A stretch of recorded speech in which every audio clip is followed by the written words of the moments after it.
All right, y'all. They're going to start looking into the hormones that children take as they transition as a result of what happened in Minneapolis.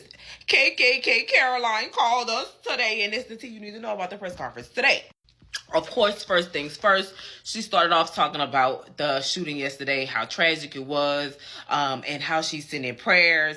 Next, she talked about DC and the tremendous job that Donald Trump is doing and the effects that it's had in Washington, DC. She also put out another bird call. She was just like, and I just want to say this again, just in case anybody's listening, we're not going to go. Well, she didn't say we're not going to go into these states or these cities, but she was just like, excuse me, if there's anybody else, any other cities that want us to come in and change your life, like we changed DC life because she read us the stats, just let us know, say the words, and we'll come. And pause, I just got a question, opinion portion, but do we not like, I know we don't like them going into other states and Democratic cities, but we've been complaining about Chirac for a really long time. Like a really, really, really long time. Even though when I was in Chicago, it was pretty fucking fun. But I was in downtown Chicago. But somebody did just get killed in the loop, the South Loop, and that's where I was. So I'm just asking, could y'all use the help? Yes, no, maybe. So all right. So next thing that they talked about. Okay, so they talked about the CDC. Of course, they asked about if the young lady, the CDC, and when they asked about that, Caroline Levitt said, this lady just simply didn't align with Donald Trump's vision. And if you don't align with the vision, you got to go. And somebody else asked further along in the press conference interview, should the people at the CDC who speak out against Trump, should they fear losing their job? And Caroline Levitt was like, as long as you're doing your job and you're doing what Donald Trump say do, then you don't have no problems. We don't have no problems. I'm just telling you what they said. All right, the Fed Gov. So the Fed governor, remember I told y'all about Lisa Cook. So they asked her about Lisa Cook as well. And Caroline Levitt said Donald Trump got receipts and that he's well within his rights to get her up out of there. And so somebody asked, well, was he going to wait until the lawsuit was up? Because she filed a lawsuit against him because she said he was illegal and he's going to have to prove, he's going to have to pull those receipts. But she said, they asked, are you going to wait until like the lawsuit is up, or are you going to appoint somebody now? And so he said that, well, Caroline Levitt said that you have to wait and ask Trump that. So if that wasn't a cohesive thought or a statement, somebody asked Caroline Levitt if Donald Trump planned to replace Lisa Cook's now or after the trial, the lawsuit. And she said, you'll have to ask Donald Trump. All right, next. Somebody asked her about the national convention that Donald Trump said he was going to have, but I didn't hear her answer. I think she just kind of talked in circles around that shit.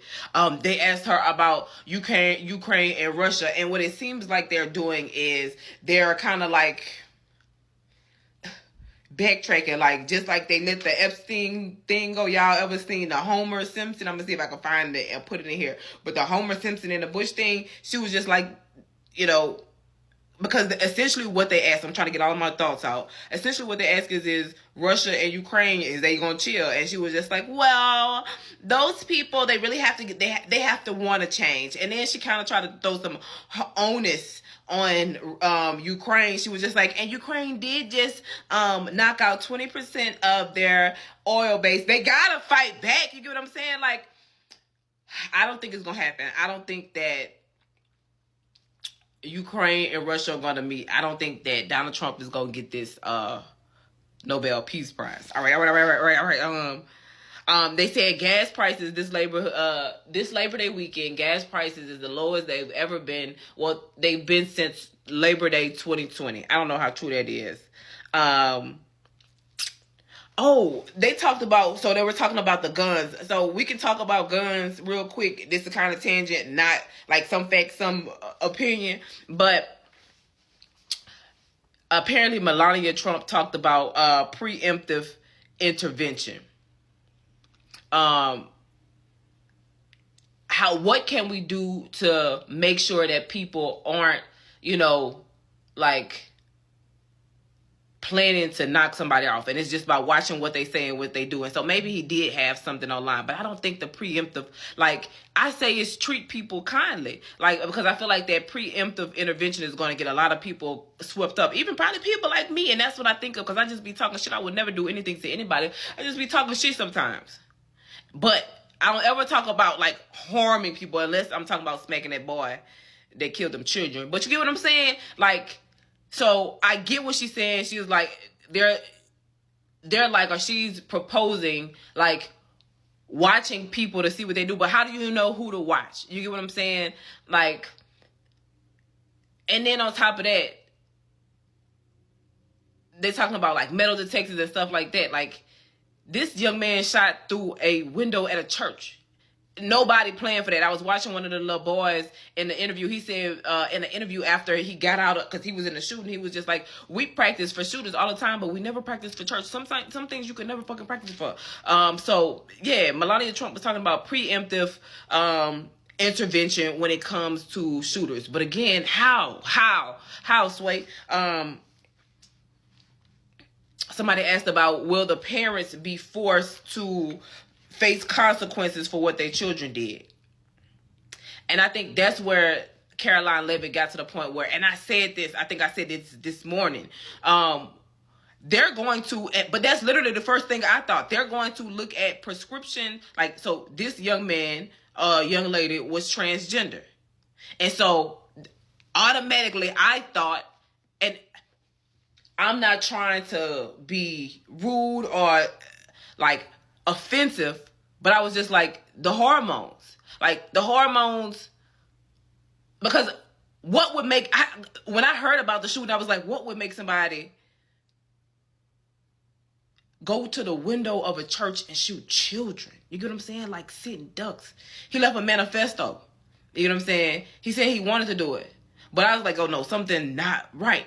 And it may be a mental health or pandemic or epidemic, but is that being, and that's a serious question. And only like, and that's the thing, like transgender, LGBTQIA, you have to answer this question honestly, especially at a time like this, because if you don't answer it honestly, people like Trump and KKK Caroline are going to come snatch your rights away. But when you take those hormones, how do they make you feel? As a woman having hormones, they fuck me up. I stopped taking birth control because those hormones made me feel a certain type of way. So is it wrong of them to ask and say or consider, do hormones and transitions play a role in the psychological and mental well-being of those who transition, especially at a young age? And is this something that could have caused what happened today? I agree with that. I'm sorry, I agree with that. But I think that that's something that they absolutely should look into. And I think that as people are part of the LGBTQIA, and myself included, in community, I think that you should start looking into these things yourself and doing your own research instead of letting somebody who despises you do the research for you. All right, what else? Anything else? Oh, they did ask about the COVID vaccines and ask essentially, are they good or bad? And Caroline Leavitt was like, anybody who wants to take them can take them. We're not taking them away. But she says there's not an urgency because there's no pandemic anymore. So we don't really understand why they push it so much and keep making new shit, because it's not a big issue. It's not a big issue. So that's it. That's the tea you need to know about this press conference. I feel like Donald Trump is going to get on here and talk about something lately, because he said he was going to talk about what's going on in Ukraine and Russia, because people want to know, like, it's almost 2 weeks. Are they going to meet? Are they not going to meet? Has there been any movement? People want to know about Lisa Cook. People want to know about the CDC director and what's going on there. So, but that's the tea that you need to know about what's going on. And I'm going to actually do y'all tea you need to know of all of the news later on tonight. But that's the tea you need to know about today's press conference. Okay, bye.